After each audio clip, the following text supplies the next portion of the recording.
अम्मा, कल जो आपने टमाटर दिए थे ना, उफ क्या बात थी।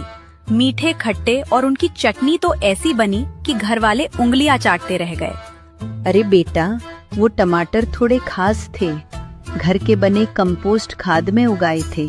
दिन भर में जितनी सब्जियां बिक पाती अम्मा बेच देती, बाकी बची हुई सब्जियां वो गांव की भैंसों को खिला देती। उसी समय गांव का एक आदमी उनके पास आया। अम्मा, एक बात पूछूं? हाँ बेटा, पूछो। आप ये बची हुई सब्जियां भैंसों को क्यों खिलाती हो?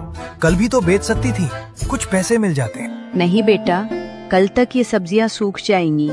मैं खराब सब्जियां किसी को नहीं बेचूंगी। तो अम्मा, ये सब्जियां गांव के ढाबे वाले को कम दाम में बेच दिया करो, आपको भी फायदा होगा और ढाबे वाले को भी। इतना कहकर वो चला गया। अम्मा घर पहुंची तो मन ही मन सोचने लगी। सही तो कह रहा था लड़का, अगर मैं बची सब्जियां ढाबे पर बेच दूं, भले कम दाम में, पर कुछ तो कमाई होगी। क्यों ना कल से यही करूं? उन्होंने तय कर लिया कि कल से बची सब्जियां ढाबे पर बेचेंगी और इस तरह अम्मा की जिंदगी में एक छोटा सा नया रास्ता खुलने वाला था।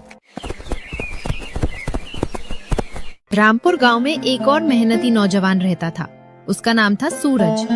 वो गांव के ही मुखिया के बिरयानी के ठेले पर काम करता था। सूरज के हाथ की बिरयानी पूरे गांव में मशहूर थी। लोग दूर दूर से खाने आते थे। उस दिन सूरज ठेले के पास खड़ा होकर बड़े ध्यान से बिरयानी पका रहा था।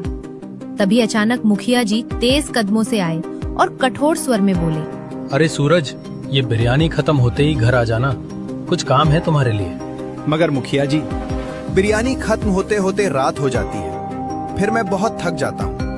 मुखिया जी का चेहरा गुस्से से लाल हो गया। तो क्या हुआ?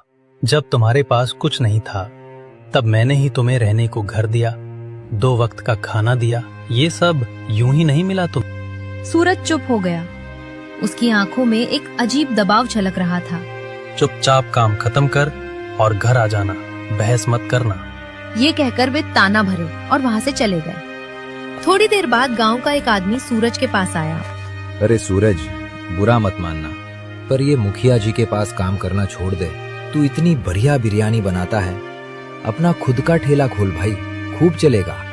नहीं भैया, ऐसा नहीं कर सकता। मेरी बहुत कीमती चीज मुखिया जी के पास है। जब तक वो नहीं मिल जाती, मैं कहीं नहीं जा सकता। वह आदमी हैरान हो गया। ऐसी क्या चीज है भाई जो तू मुफ्त में इतना काम करता रहता है? तुम नहीं समझोगे, रहने दो। लेकिन एक दिन मैं वो चीज वापस ले आऊंगा। फिर मुखिया जी के पास काम नहीं करूंगा। ये कहकर सूरज वापस अपने ठेले की ओर चला गया। उसके कदम भारी थे, लेकिन आंखों